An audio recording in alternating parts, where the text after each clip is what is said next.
죄송합니다. 죄송합니다. 죄송합니다.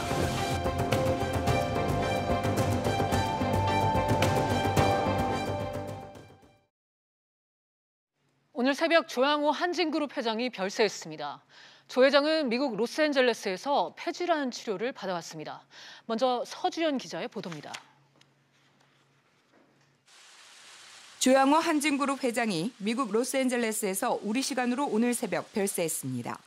향년 70세입니다. 한진그룹은 조 회장이 미국 현지에서 숙환으로 별세했다고 밝히고 운구, 장례 일정과 절차는 추후 결정되는 대로 알리겠다고 공식 입장을 내놨습니다. 조 회장 부인인 이명희 전 이루재단 이사장과 장남 조원태 대한항공 사장, 장녀 조현아 전 대한항공 부사장, 차녀 조현민 전 대한항공 전무 등 가족이 조 회장의 임종을 지켰습니다. 조 회장은 지난해 12월부터 요양차 미국에 머물렀는데 최근 병세가 급격히 악화된 것으로 알려졌습니다. 한진 측은 폐질환이 사인이라고 밝혔습니다. 한진 측은 미국 당국과 운구를 위한 절차에 들어갔습니다. 조 회장의 운구는 최소 4일에서 일주일가량에 걸릴 것으로 전망됩니다. 한진그룹은 비상경영 체제에 돌입했습니다. 조 회장은 한진그룹 창업주인 고 조중은 회장의 장남으로 1949년 인천에서 태어났습니다. 1974년 대한항공에 입사해 1999년 대한항공 회장, 2003년 한진그룹 회장 자리에 오르며 조중은 선대 회장에 이어 그룹을 이끌어왔습니다. SBS CNBC 서주연입니다. 조 회장은 불과 몇 개월 전까지 대외 활동을 해왔습니다. 하지만 최근 평소 알아오던 폐질환이 악화된 것으로 전해졌습니다. 취재기자 연결해 자세한 내용 알아봅니다. 김성훈 기자. 네, 김성훈입니다. 네, 조 회장이 미국 LA에서 세상을 떠났죠. 네, 한진그룹은 조양호 회장이 미국 로스앤젤레스의 한 병원에서 별세했다고 말했습니다. 한진그룹은 부고를 알리면서 숙환으로만 한다며 정확한 사인을 밝히지 않았습니다. 갑작스러운 별세 소식에 여러 관측들이 나오기 시작했습니다. 때문에 당초 사인을 밝히지 않던 한진그룹은 조 회장의 사인이 폐질환 때문이라고 공식 발표했습니다. 조 회장은 지난해 말 미국 LA로 건너가 폐질환 관련 수술을 받고 요양해 왔습니다. 당시 그룹 측은 조 회장의 방미에 대해 LA에 있는 윌셔 그랜드 호텔 등 사업장 방문과 요양을 위한 것이라고 설명했었습니다. 네, 구체적인 병명은 뭔가요? 네, 한진그룹은 폐질환이라고만 밝히고 정확한 병명에 대해서는 확인해주지 않고 있습니다. 다만 조 회장의 사인은 폐섬유종일 가능성이 높은 것으로 보입니다. 조 회장은 지난해 영장실질 심사를 받을 때 검찰에 폐가 섬유화되는 병이라고 밝힌 것으로 알려졌습니다. 대한항공 관계자는 최근 조 회장이 경영권 박탈에 대한 충격과 스트레스 등으로 병세가 최근 다시 악화됐다고 설명했습니다. SBS CNBC 김성훈입니다. 조양호 회장의 별세에 한진그룹 직원들은 침통한 분위기입니다. 대한항공 본사 분위기 알아보겠습니다. 정윤영 기자. 네, 저는 지금 강서구 대한항공 본사 앞에 나와 있습니다. 오늘 오전 조양호 회장의 갑작스러운 별세 소식이 전해지자 직원들은 놀라는 모습이었습니다. 일부 직원들은 삼삼오오 모여서 장례 일정과 고인에 대한 일화를 주고받기도 했습니다. 오후 들어 직원들은 점차 안정을 되찾아가는 모습입니다. 이곳 본사는 숙연한 분위기 속에서 업무를 이어나가고 있습니다. 여느 때와 다르지 않은 모습인데요. 갑작스러운 조 회장 별세에 일부 직원들은 당황하면서도 안타깝다는 반응을 보였습니다. 또 입을 굳게 다문 채 침통한 표정을 보이기도 했는데요. 조 회장에 대한 애도의 표시로 대한항공 본사와 건너편 대한항공 케이터링 센터 앞에는 조기가 걸려 있습니다. 조 회장 시신의 국내 운구까지 최소 나흘에서 일주일 정도 소요될 것으로 보입니다. 특별기가 운항될지 여부는 아직 정해지지 않았습니다. 미국 당국과 시신 인도 절차 일정에 따라 결정될 것으로 예상됩니다. 지금까지 대한항공 본사에서 SBS CNBC 정윤영입니다. 이번엔 재계 분위기와 금융시장 반응 알아봅니다. 조양호 회장 별세 소식이 전해지자 재계는 일제히 애도를 표명하며 고인의 업적을 기렸습니다. 취재기자 연결합니다. 손석우 기자. 네, 손석우입니다. 네, 우선 재계 반응부터 살펴보죠. 주요 경제단체들 모두 공식 입장을 통해서 애도를 표명했죠. 그렇습니다. 대한상공회의소, 한국경영자총협회, 전국경제인연합회 등 경제단체들은 공식 입장을 통해 별세한 조양호 한진그룹 회장의 애도를 표명하고 나섰습니다. 먼저 전국경제인연합회는 논평을 내고 한국항공과 물류산업의 선구자이자 재계의 큰 어른으로서 경제 발전을 위해 헌신한 조양호 회장께서 별세하신 데 대해 깊은 애도를 표한다고 밝혔습니다. 전경련은 이어 대내외적으로 어려운 시기에 조 회장의 별세는 재계를 넘어 우리 사회에 큰 손실이 아닐 수 없다고 논평했습니다. 한국경영자총협회도 입장문을 내고 조 회장이 대한항공을 글로벌 항공사로 키웠고 평창 동계올림픽 조직위원장을 역임하는 등 국가적 행사에도 공로가 많았다고 밝혔습니다. 네. 재계에 애도하는 분위기와는 달리 오늘 주식시장에서 한진그룹 계열사들의 주가는 급등했다고요? 네. 한진그룹 지주사인 한진칼은 오늘 전 거래일보다 20.63%가 오른 34,400원의 거래를 마쳤습니다. 한진칼 우선주의 경우는 상한가를 기록했습니다. 한진그룹 핵심 계열사인 대한항공은 1.88%가 올랐고 대한항공 우선주는 14.49%가 오른 15,800원을 기록했습니다. 진에어의 주가도 3.4%가 오른 채 거래를 마쳤습니다. 한진그룹 계열사들의 주가가 동반 상승한 것은 조 회장의 별세로 한진그룹 지배구조가 개선될 것이란 기대감이 작용했다는 분석입니다. 지난달 조 회장이 대한항공 사내에서 물러나게 되자 투자자들은 이를 오너 리스크 해소로 받아들여 주가가 일제히 상승하는 모습을 보이기도 했습니다. 지금까지 SBS CNBC 손석우입니다.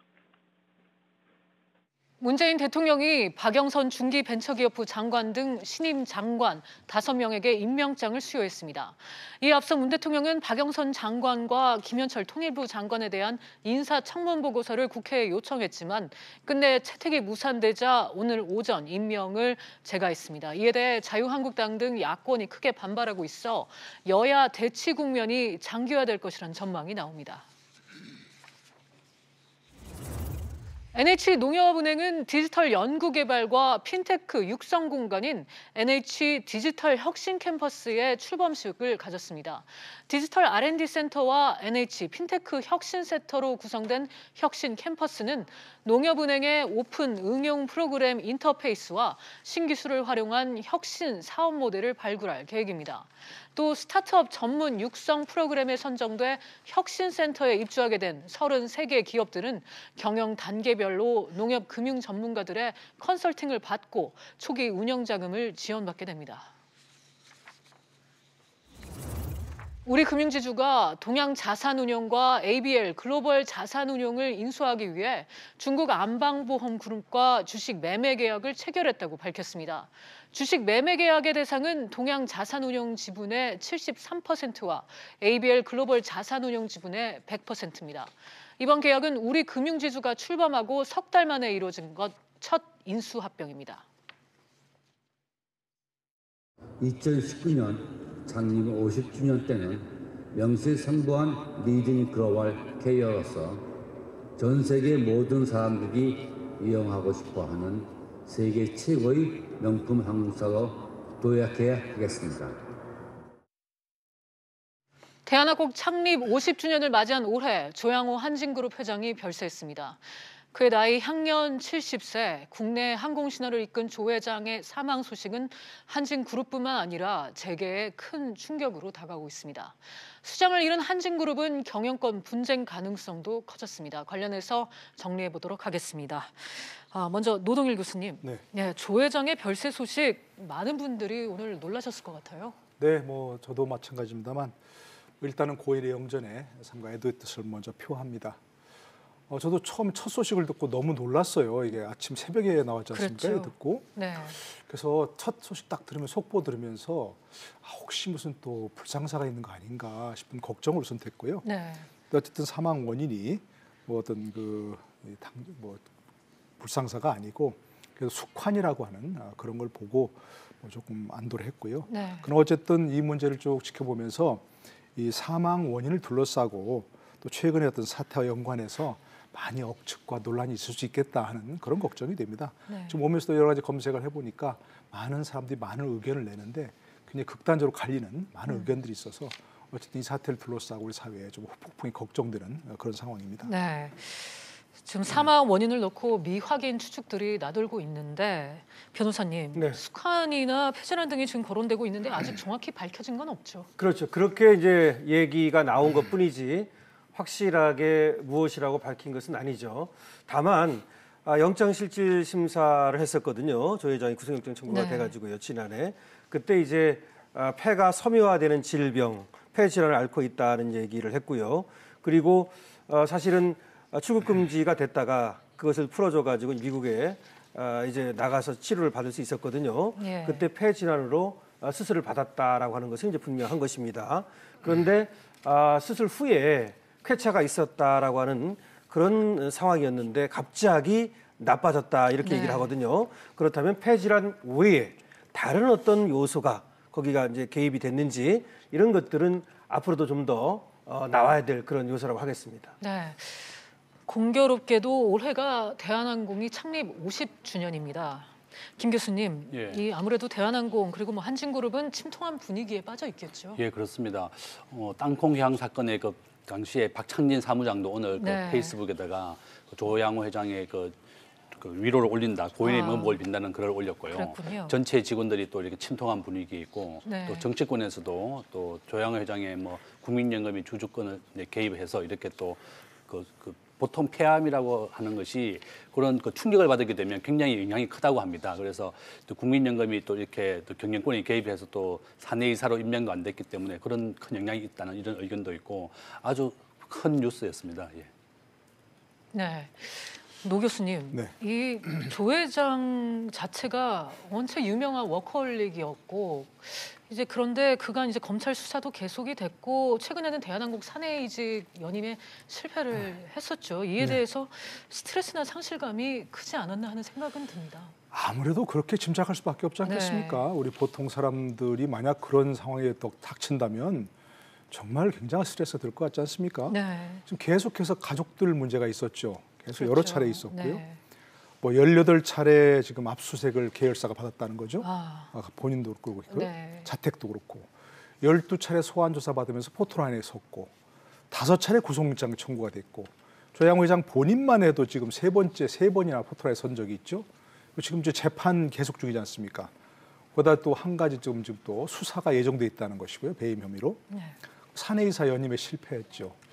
이런 것들이 아마 정말 연속적인 충격으로 작용하지 않았나 싶습니다.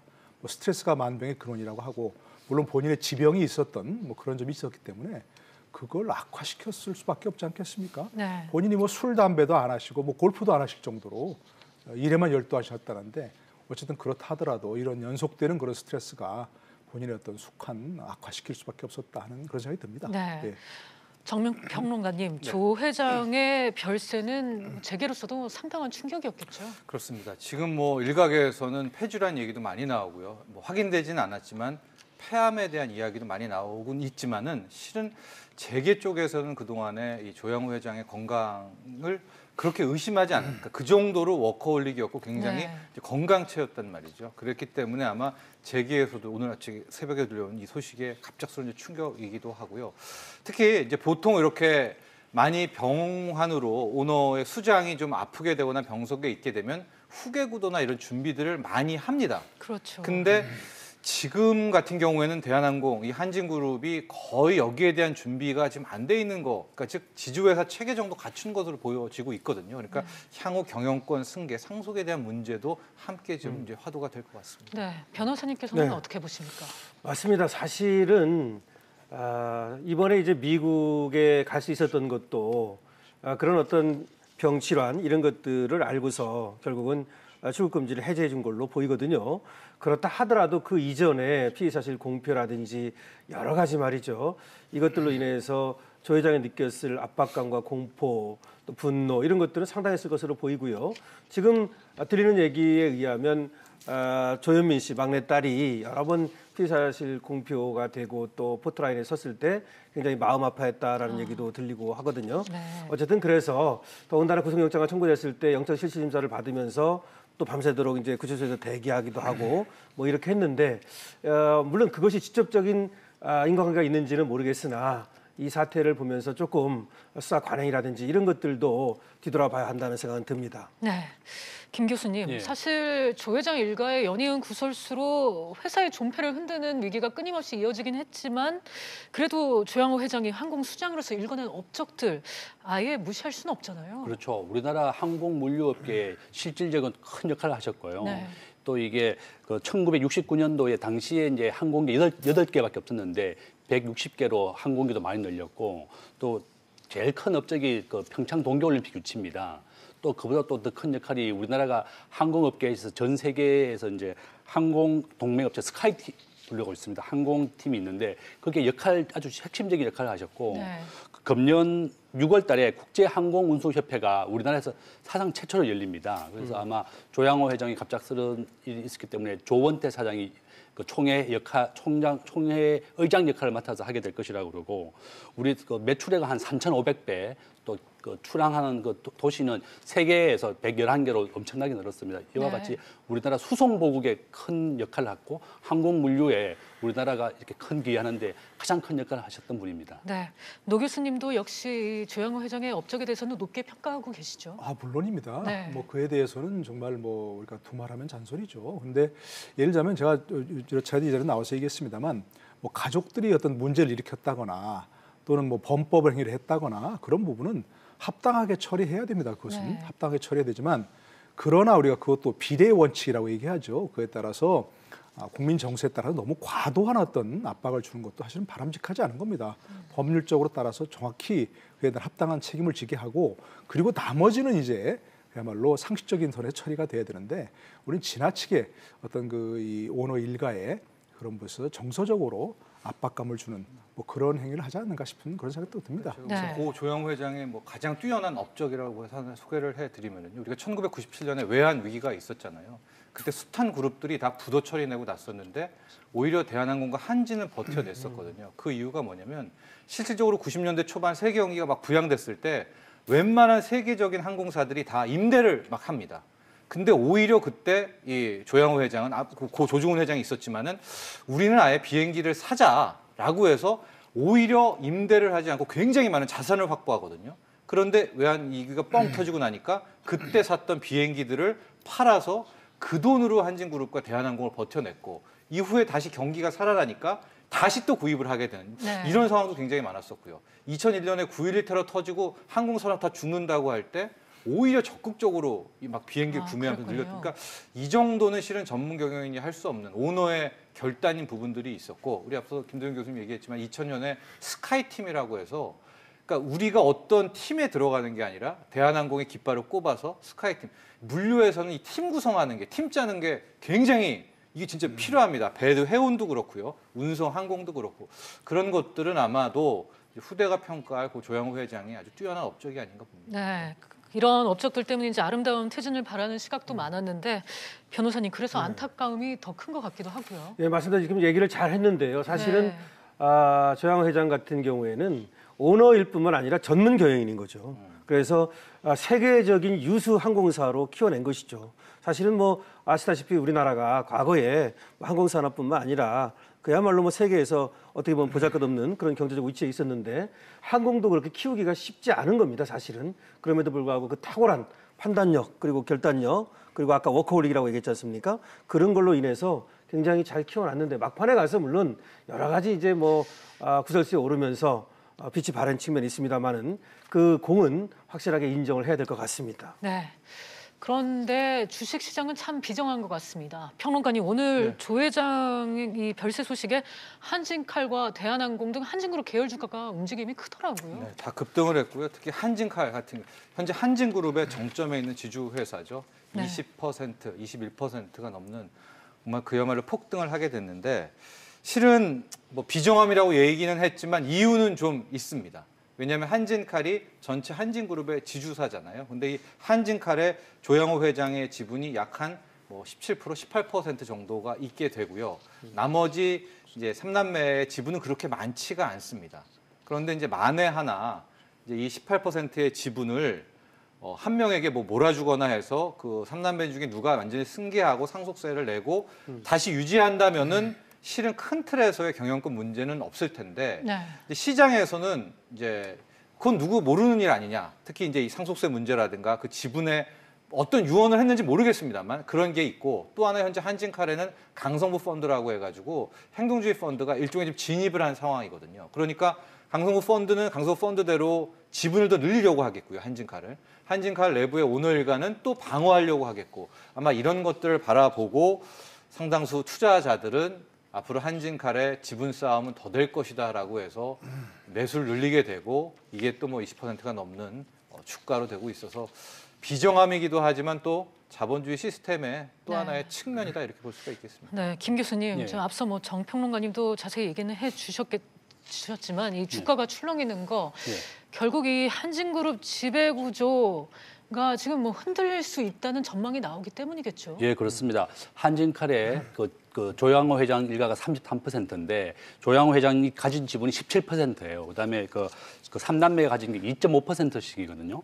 그러니까 이제 17%에 대해 상속을 해야 되는데 전체 그 조양호 회장이 가졌던 주식 지분 전체 금액이 3,400억쯤 되고 상속세로 내야 되는 금액이 우리가 상속세율 50%이기 때문에 1,700억이 넘습니다. 그래서 우리가 보통 상속세를 내는 기준이 그 사망일로부터 전후 이 2달 해가지고 4개월치 주가 평균을 내야 되는데 지금 한진칼 주가가 많이 올랐기 때문에 상속세를 예상보다 더 많이 내야 될 거예요. 아무래도. 네. 또 이렇게 주가가 또 이제 지금 지분 경쟁이 붙게 되면 또 이게 경영권 때문에 계속 그 주가가 오를 가능성이 있기 때문에 앞으로 2달 또 주가가 오른다 그러면 그걸 또 상속세로 내야 되고 그래서 지금 3남매의 지분도 2.5%밖에 안 되는 데다가 아까 말씀하셨던 강성구 펀드나 네. 국민연금 지분이 21%, 조양호 회장의 그 일가 지분이 상속세를 내게 되면 좀 낮아질 가능성도 있고 그래서 지금 뭐 일가가 가지고 있는 부동산을 매각해야 되든지 또 주식을 담보로 맡기면 한 반 정도 받습니다, 대출을. 그래서 어떻게 상속세를 내고 경영권을 할 것인지가 아주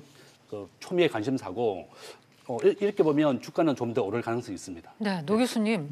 지금 보니까 조현아, 조원태, 조현민 이 남매 지배력 확보가 만만치 않아 보이는데 어떻게 보십니까? 지금 설명하신 대로 굉장히 이 대한항공 오너 일가의 지분 구조가 상당히 취약합니다 지금. 네. 아까 조현태, 조현아, 조현민, 조현아 이 세 사람의 지분이 각각 2.3% 정도 합쳐봐야 지금 이제 뭐 6.9%, 7% 정도밖에 안 되는 그런 상황이고요. 조양호 회장 지분이 8%라도 조금 얘기하신 대로 상속세 내야 되고 거기다 또 경영권 프리미엄 20% 가산세가 또 붙는 그런 상황이고요. 그래서 그걸 아무리 잘 해봐야 한 뭐 절반 정도밖에 좀 상속할 수밖에 없는 그런 상황이고요. 물론 다른 돈을 구해서 그걸 상속세를 대신 낸다면 문제가 없는데 그걸 처분해서 지금 그 돈을 내야 된다, 상속세를 내야 된다면 지분 구조가 더 취약할 수밖에 없는 그런 상황입니다. 네. 그래서 지금 현재 보면 아무리 최대한 지분을 유지한다 하더라도 오너 일가가 한 15% 이상을 넘지 못하는 뭐 그런 구조 될 수밖에 없을 것 같습니다. 네. 이런 문제가 있습니다. 지금 이제 상속세를 내기 위해서는 이 주식을 팔아야 하기도 하고요. 팔 수도 있고 담보로 이제 대출을 받을 수도 있고 이런데 문제는 지금 아까 얘기했듯이 만약에 이것을 주식으로 내게 되면 말이죠. 그러면은 1,750억 정도의 상속세를 내게 된다고 보면 20.03% 정도로 줄게 됩니다. 이 특수관계인 지분 조양호 회장 말이죠. 그런데 강성부 펀드와 국민연금을 합치게 되면 20.81%가 됩니다. 그러니까 경영권을 위협하게 된다는 거죠. 그렇군요. 경영권 분쟁이 일어날 가능성이 있다는 것이고 또 하나는 그렇게 상속세를 마련하기 위해서 배당을 늘릴 수가 있습니다. 근데 배당을 늘리게 되는 것도 주가를 올리는 요인이 되죠. 그러니까 경영권 분쟁과 배당을 올리는 것은 모두가 주가를 올리는 요인이 되기 때문에 오히려 주가가 오름으로써 상속세를 더 내야 되는 이런 어떤 악순환에 빠질 가능성도 있습니다.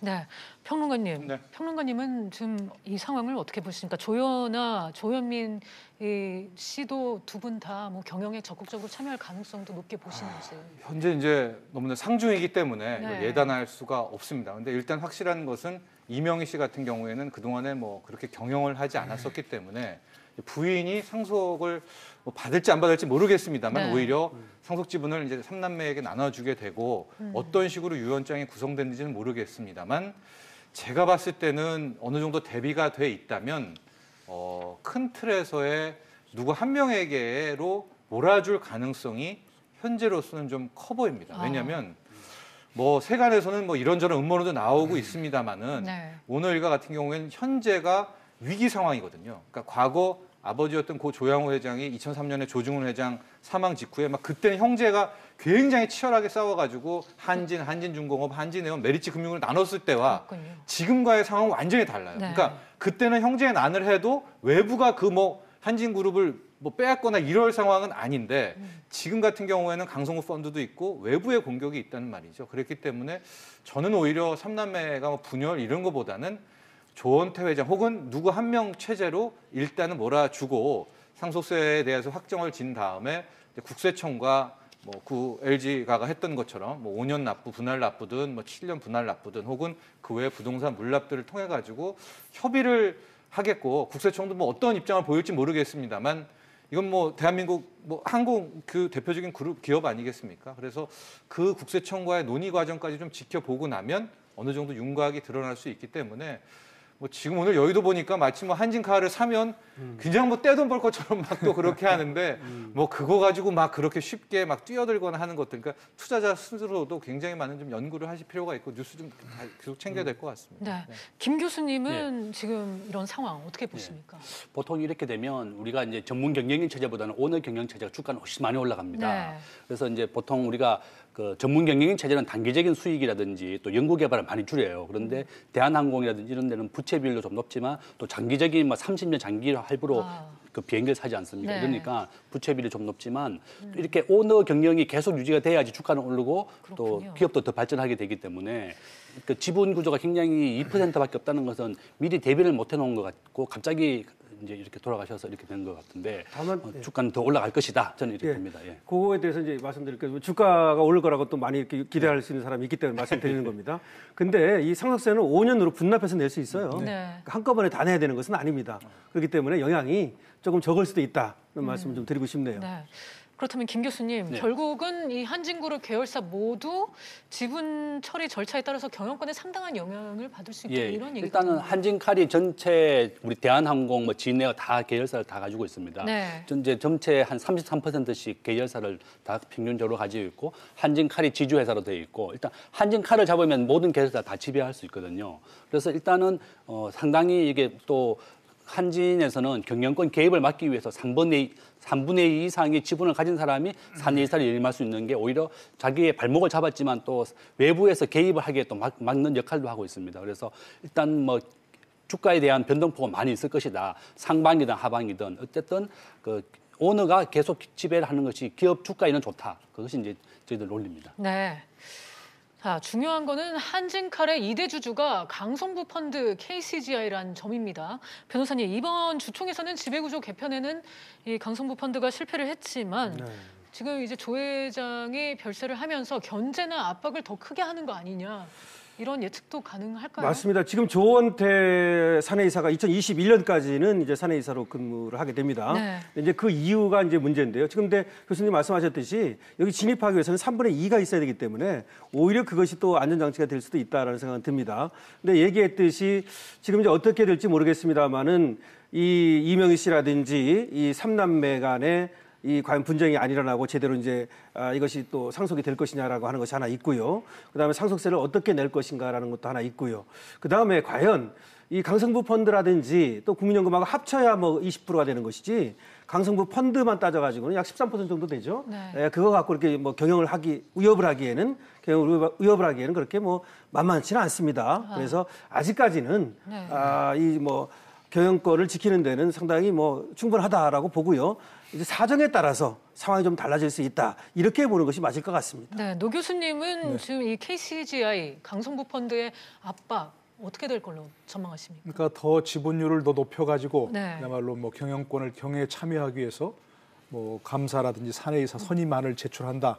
뭐 그렇게 되면 결국 표대결을 할 수밖에 없는데 그렇게 될 경우는 지금 아까 다 설명하셨지만 서로 팽팽하지 않습니까? 오너일가 지분하고 KCGI하고 뭐 그럴 때는 그 KCGI가 엄청나게 지분을 높이지 않는 이상은 팽팽할 텐데 결국은 그럴 때 국민연금이 누구 손을 들어주냐 하는 문제가 제일 클 것 같아요. 그렇겠네요. 이번에는 어떤 그 조양호이사 사내이사 선임이라든지 이런 데서 결국 그 오너 리스크 때문에 국민연금이 반대했지만 이렇게 오너 일가의 경영권이 이제 흔들리는 그런 상황이 됐을 때는 또 국민연금이 이렇게 지금처럼 뭐 오너 일가에 반대하는 뭐 그런 표를 던지거나 그러지는 않을 것 같은 생각이 듭니다. 오히려 국민연금이 또 안정적인 걸 그렇습니다. 그렇기 때문에 그때는 또 국민연금이 나설 수도 있고 그래서 뭐 지배구조가 갑자기 흔들린다거나 그러지는 않을 것 같은 생각이 듭니다. 평론가님, 당장 이제 내년 주총에 이제 조원태 사장 사내이사 재선임안이 상정이 될 텐데 이 사진이 뭐 모조리 갈릴 가능성도 있습니까? 그렇습니다. 지금 보면 대한항공 같은 경우에는 조원태 사장이 임기가 2021년이니까 아직까지 숨고를 수가 있고요. 그다음에 한진칼 같은 경우가 실은 뭐 내년 3월이기 때문에 올해 이제 대한항공 주총 얘기할 때도 내년 3월 한진칼 주총이 진짜 승부다라는 얘기를 네. 이제 많이 했었습니다. 근데 그때까지만 해도 현재 이 조양호 회장의 사망은 모르고 있었던, 알 수가 없었던 그런 상황이기 때문에 결과적으로 강성구 펀드나 그 외에 일단은 이 M&A 이슈로 뛰어든 투자자들 같은 경우에는 내년 3월 주총까지는 계속해도 어떤 식으로 압박을 할 가능성이 높거든요. 네.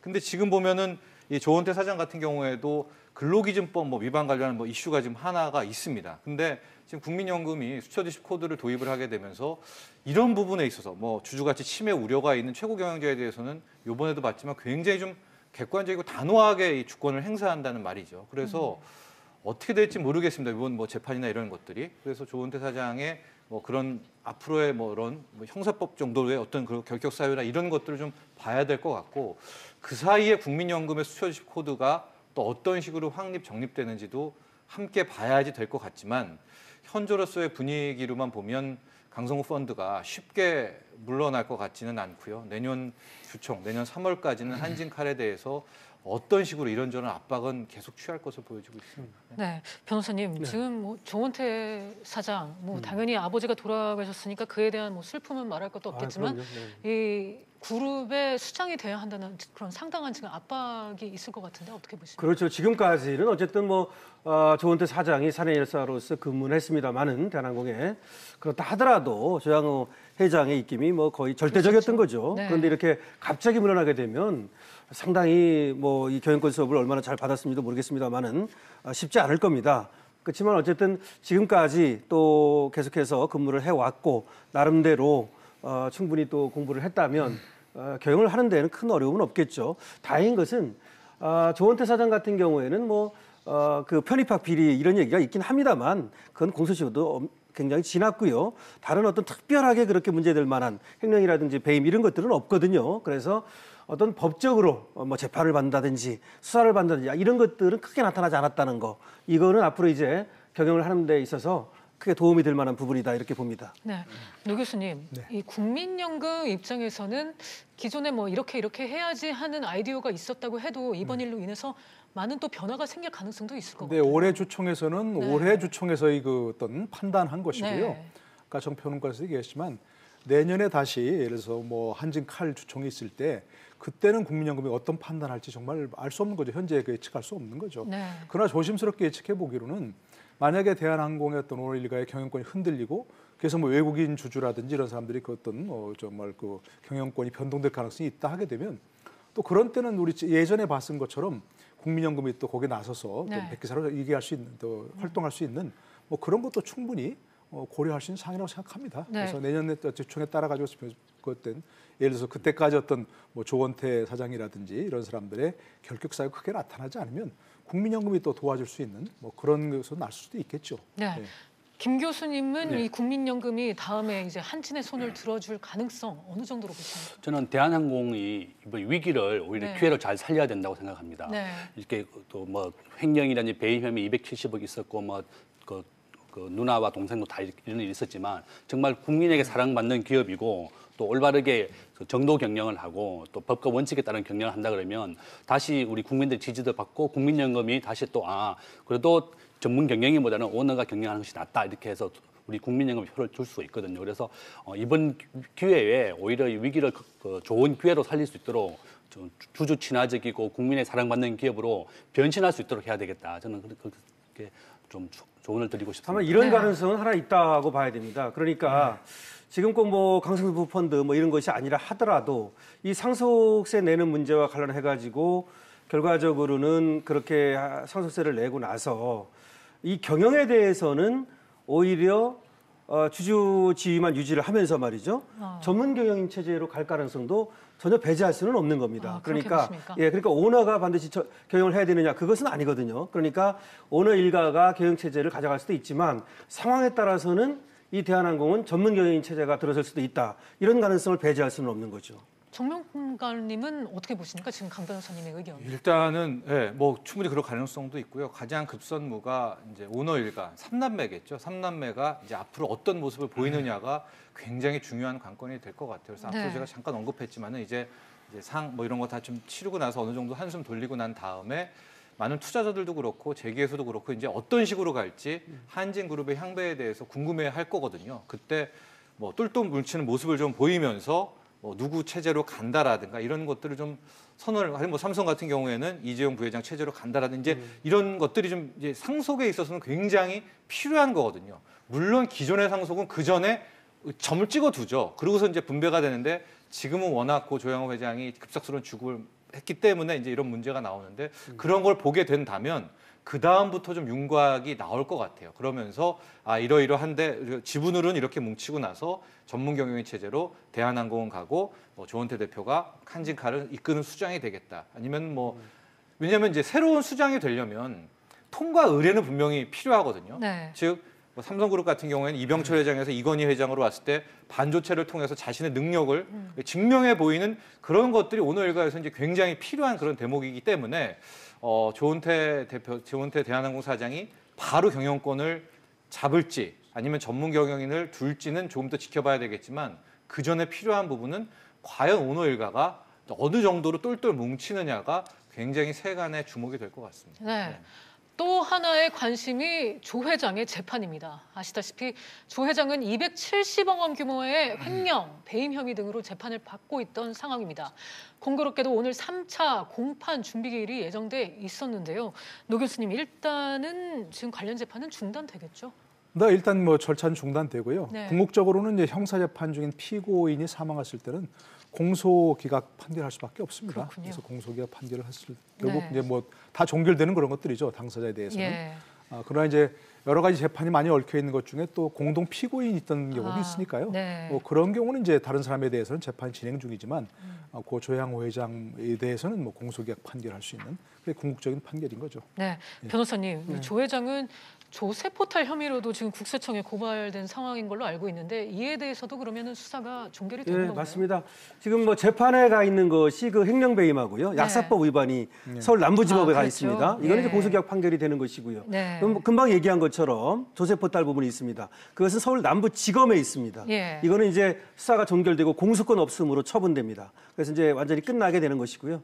그리고 이제 관련자들 뭐 약사법 위반의 이모 씨, 또 아마 횡령 배임의 계열사 대표인 원모 씨 이런 사람들은 이제 소송이 계속됩니다. 그리고 이제 그 지금 조현민 씨는 사실 무혐의 처분이 돼가지고 공소권 없음 처분이 돼서 다 끝났습니다. 막내는 조현민 씨는. 그리고 이명희 씨와 조현아 씨 재판은 이제 원래는 내일이었습니다. 9일 날. 그런데 지금 상중이기 때문에 뭐 당연히 기일이 연기될 것으로 보여지고요. 이거는 이제 뭐 우리가 아는 대로 밀수입이니 그다음에 또 뭐 불법 고용 이런 문제로 재판을 받게 되는데 여기에도 이 조양호 회장의 사망은 상당 부분 영향을 끼칠 수밖에 없고 사실은 뭐 불법 고용 뭐 이런 것들이라든지 이런 것들이 일부는 또 약식 명령이 내려졌던 것인데 법원에서 재판에 해부한 것이거든요. 그래서 상당 부분 뭐 무죄가 안 된다 하더라도 형량에 있어서는 좀 낮게 이렇게 나올 가능성이 있습니다. 네. 이 밖에 내일이죠. 가사도우미 불법 고용 혐의로 조 회장의 부인 이명희 씨와 딸 조현아 전 대한항공 부사장의 첫 공판일입니다. 지금 상황으로서는 이 또한 평론가님 미뤄지겠죠. 네, 내일이었습니다. 네. 위기에 관한 공무집행 방해 혐의 이제 필리핀 가정부 불법적으로 한 이제 그런 부분에 대해서였었는데 이제 잘 보시면 알겠지만은 오늘 이제 대한항공 한진그룹 보도에 따르면 이명희 씨 같은 경우에는 이미 지난주에 아마 현장에 가 있었던 것으로 보여져요. 그래서 이번 주말에, 그러니까 지난 주말이었죠. 이제 조원태 사장과 조현아 전 부사장이 급박하게 이제 갔다 이렇게 나온 것으로 봐서 법원도 어느 정도 조양호 회장의 이제 병세를 알고 있었던 것 같고 내일이 이제 법원 출석일임에도 불구하고 미리 다 허락을 해줬다라는 것은 지난 주말에 아마 기일 변경도 이미 신청서도 내지 않았을까라는 것들 좀 참고해 볼 수 있을 것 같습니다. 네. 참 이 조 회장의 별세가 너무 갑작스러워서 많은 추측과 억측이 지금 있는데요. 이 조 회장의 별세를 놓고 홍준표 전 자유한국당 대표가 SNS에 추모글을 남겼는데 조 회장의 대한항공 경영권 박탈이 컸다. 국민연금이 이에 대해서 역할을 했다. 이런 비판을 했습니다. 김 교수님 이거 네. 어떻게 보셨어요? 오늘 홍준표 대표가 페이스북에다가 연금 사회주의다. 네. 국민연금이 우리 개인 사기업의 경영을 참여해서 경영권을 뺏어서 그 여파로 이제 조양호 회장이 사망에 이르게 되었다 이렇게 이제 비판을 많이 했는데요. 이게 지금 또 나경원 대표도 이제 국민연금을 5% 이상 더 경영에 참여하지 못하도록 입법을 하겠다. 지금 우리가 국민연금 이번에 11% 경영권 행사했거든요. 그래서 입법을 해서 앞으로 국민연금이 일반 사기업에 대해서 5% 제한을 하겠다는 입법을 하겠다고 했고, 지금 일단 뭐 지금 분분합니다. 의견이. 이게 국민연금이 의결권 행사해서 경영에 참여해서 우리가 뭐 국민들의 지탄을 받거나 사회적인 문제가 됐던 기업에 대해서 그 문제를 제기하고 경영권을 박탈하는 게 올바르냐. 그래서 저는 이게 법과 원칙대로 해야 되고, 또 이게 국민연금을 장기적으로 수익을 어떻게 해서 올릴 수 있느냐, 그것은 경영이 개입 안 하는 게 좋은 겁니다. 네. 그래서 이제 해외에서도 절대 경영을 못하게 독립성이나 자주성 이런 걸 굉장히 강조하거든요. 그래서 일단 뭐 지금 어느 것이 국민연금의 의결권 행사가 올바르냐 아니냐 이렇게 굉장히 여론이 분분한데요. 이것은 법과 원칙대로 해야 되고, 장기적으로는 국민연금이 수익률 위주로 독립성을 지켜주는 것이 올바르다. 저는 그렇게 봅니다. 아무래도 김 교수님, 이 국민연금이 계속해서 이제 주주권 행사를 강화하겠다는 의지를 보이고 있는데 앞으로도 뭐 다른 기업에서 뭐 비슷한 일은 일어나지 않겠습니까? 예, 상당히 지금 우리나라 전체 기업의 한 300개 정도의 지분을 5%에서 10% 이상 가지고 있거든요. 국민연금이 마음만 먹으면 경영권에 직접 참여할 수 있는데, 이것을 아무 문제가 되거나 국민들에게 아주 지탄을 받는 기업에게는 해야 되겠지만, 가급적이면 독립성을 지켜주시고 경영권을 자율에 맡겨야 된다. 기업 스스로가. 그렇게 해야지 경영권을 정부가 문제가 있다고 해서 개입 계속한다 그러면 장기적으로 우리 국민연금 수익률에는 도움이 되지 않습니다. 네. 아까 제가 처음 쳤죠. 이제 이게 논란이 많을 수 있는 부분이다. 이게 바로 이제 이런 것들이거든요. 이 문제를 가지고 결국 뭐 정부가 개입해서 국민연금이 개입해서 뭐 경영권을 박탈했고 그 충격으로 지금 뭐 이렇게 사망했다. 이렇게 연결할 수 있는 그런 부분이 있기 때문에 그런 건데, 그렇게까지 속단하는 것은 좀 지나친 것이고요. 예를 들어서 이런 부분을 보면서 이제 조금 우리가 이제 그동안 여러 차례 얘기해 왔지만, 국민연금이 과연 국내 주식시장에 어느 정도 투자하는 게 맞느냐, 적절하냐. 그리고 그 투자하더라도 그걸 의결권 행사를 어디까지 허용할 것인가 하는 문제를 다시 논의할 수 있는 부분은 충분히 있다고 생각합니다. 국민연금이 주식의 소유자니까 의결권 행사하는 건 너무 당연한 거죠, 주주로서.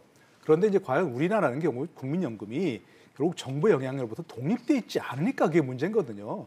외국의 뭐 연금을 또 주식을 소유하고 있더라도 결국 그것은 독립적으로 행사하기 때문에 문제가 없는 것이고, 우리는 결국 국민연금이 주식을 들고 있다 하더라도 정부가 입김을 행사해서 독립적으로 행사하지 못하니까 그런 점을 비판하는 거죠. 그러니까 그런 점에서 이번 사태와 이번 조양호 회장의 별세와 이분은 좀 별개로 해서 앞으로 논의는 좀 할 필요가 있어요. 우리가 외국 같은 경우는 국내 주식 시장의 어떤 그 비중을 제한하는 경우도 있고 하니까 그런 논의가 좀 활발하게 일어날 수 있으면 참 좋을 것 같습니다. 그 부분에서는. 정평론가님은 이 점에 대해서는 어떻게 보십니까? 저도 이제 뭐 이거를 조양호 회장으로 가지 말고 국민연금 문제를 좀 떼어놓고 정말 우리가 치열하게 고민할 때가 왔습니다. 현재 규모가 670조고요. 이제 곧 1,000조 원이 되거든요. 근데 과연 지금 우리의 국민연금이 기금운용회가 1,000조 원을 잘 굴릴 능력이 되느냐에서부터 이제 시작을 하고요. 이제 670조, 700조, 800조, 1,000조 원이 되는 것을 보건복지부 산하에 두면서 이것을 앞으로 웬만한 대한민국 상장 기업의 지분 다 5% 이상 아니면 핵심 지주가 될 거고, 이미 삼성전자, 현대차의 2대 주주가 됐는데, 이제 그 부분에 있어서 독립성을 어떻게 확보할 것인가에 대해서 이제는 더 이상 뭐 떼어놓고 뭐 할 단계는 아닌 것 같아요. 이제 당장 올해 내에서라도 이걸 해야 될 문제가 있고, 요즘에 20대, 30대 친구 뭐 후배들 만나면 당연히 다들 나 국민연금 받을 수 있을 거야라는 또 의구심 제기하거든요.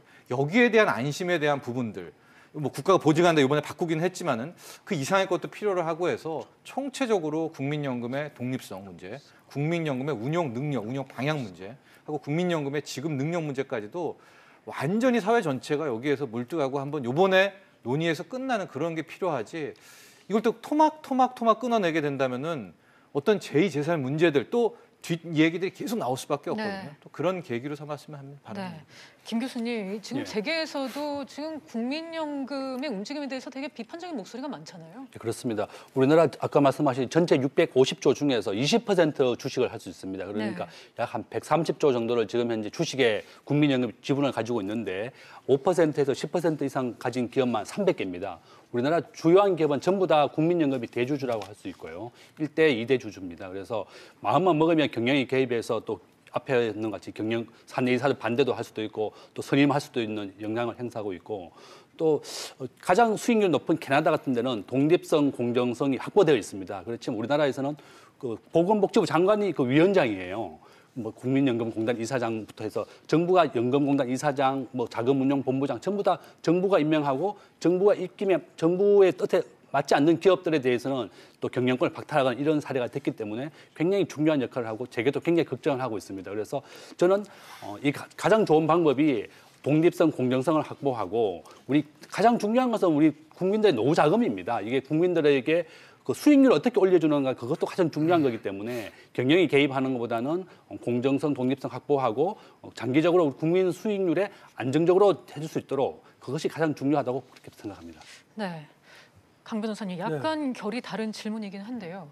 이렇게 이 조양호 회장의 숙한 지병이 있었다면 이것 또한 좀 주주들에게 알렸어야 하는 거 아니냐 이런 지적도 일각에서는 나오고 있긴 하더라고요. 글쎄 말이에요. 사실은 이렇게 이제 미국에 가서 치료까지 받고 이런 상황이었다면 이것이 알렸거나 또는 알려질 수 있었을 것으로 보는데요. 그것이 알려지지 않은 이유가 지금 재판을 받고 있었단 말이죠. 네.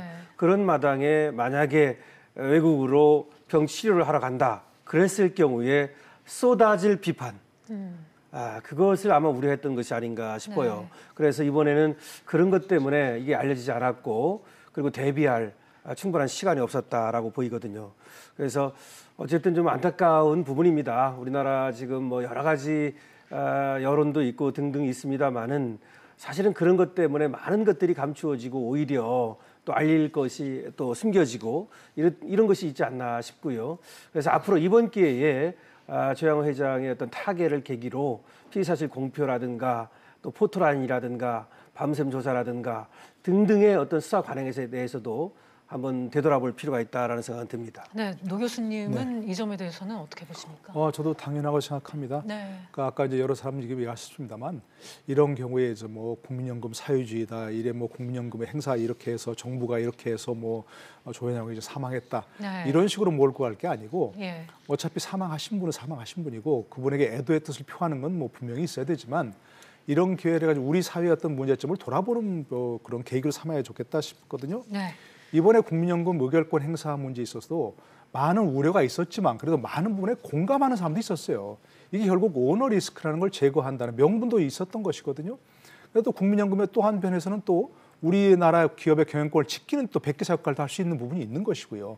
그러니까 그런 부분에 있어서는 상식적인 부분과 국민 여론 너무 정서적인 부분을 조금 분리해서 보는 그런 것이 필요할 것 같고요. 저도 이제 굉장히 중요한 그런 논의점에 섰다고 생각합니다. 첫 번째 이슈, 과연 국민연금을 이렇게 어마어마한 규모로 적립해 나가는 게 맞는가 이거. 우리나라 같은 경제 규모에서 1년 예산보다 훨씬 많은 돈을 적립해가지고 그걸 운용해 나간다는 것 자체가 이게 이 경제 규모에 너무 크지 맞지 않습니다. 걸맞지 않습니다. 심지어는 그렇게 얘기했습니까? 연못 속의 고래라고.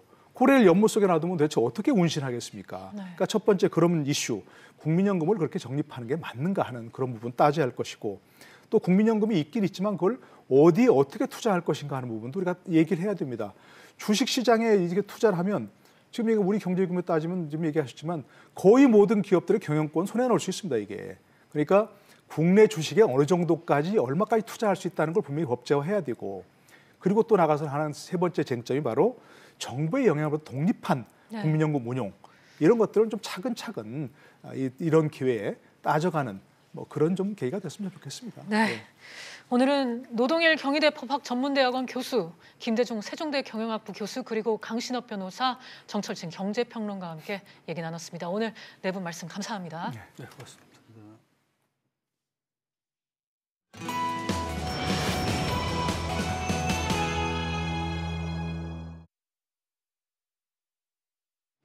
비즈플러스 오늘은 여기까지입니다. 조양호 회장과 관련된 소식은 7시 뉴스 프리즘에서도 자세히 전해드릴 예정입니다. 감사합니다.